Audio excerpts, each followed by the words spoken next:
Hindi naglaro buong season, pero siya ang naghari sa 3-point contest. At ang sakit, 3 huling tira ang naghiwalay sa panalo at pagkatalo. Needs this to tie. Oh! Mga idol, ito ang Elite IQ Sports at ito ang Tagalog breakdown natin ng State Farm 3-point contest 2026 edition. Ginanap ito sa Intuit Dome sa Inglewood, unang event ng All-Star Saturday. Ang field, may halong scorer, sniper, at isang rookie na walang takot, si Booker, dating kampeon. Si Mitchell, Maxey, Murray. Guards na kayang uminit bigla. Si Portis, big man na may green light. Si Powell, veteran bucket getter.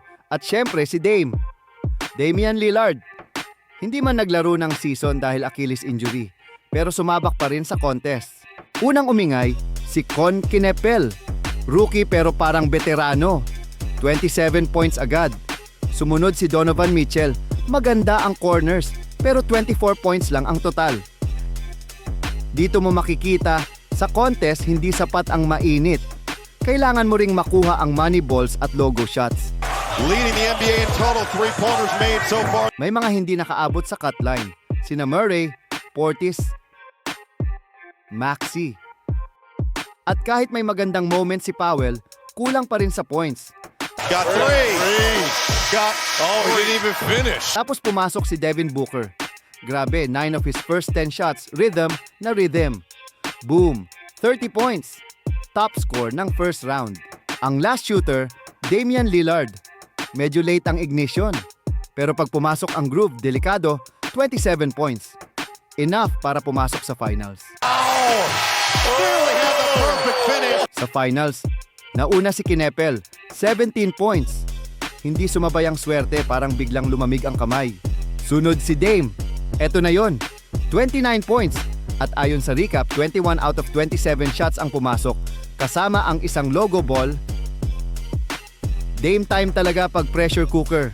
27. 29. 29 in the final round. At ang last shooter, Devin Booker. May 2 perfect racks pa. Sobrang linis.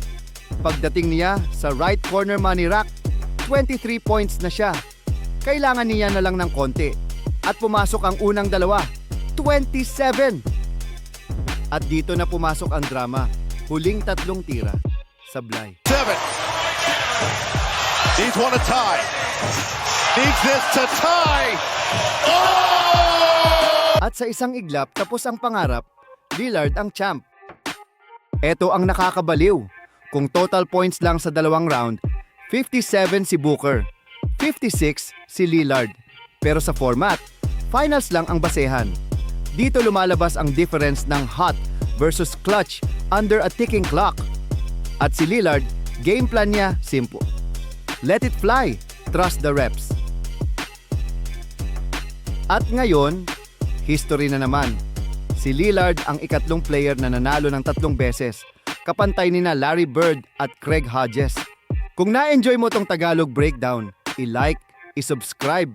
Anong masasabi mo sa last 3 misses ni Booker?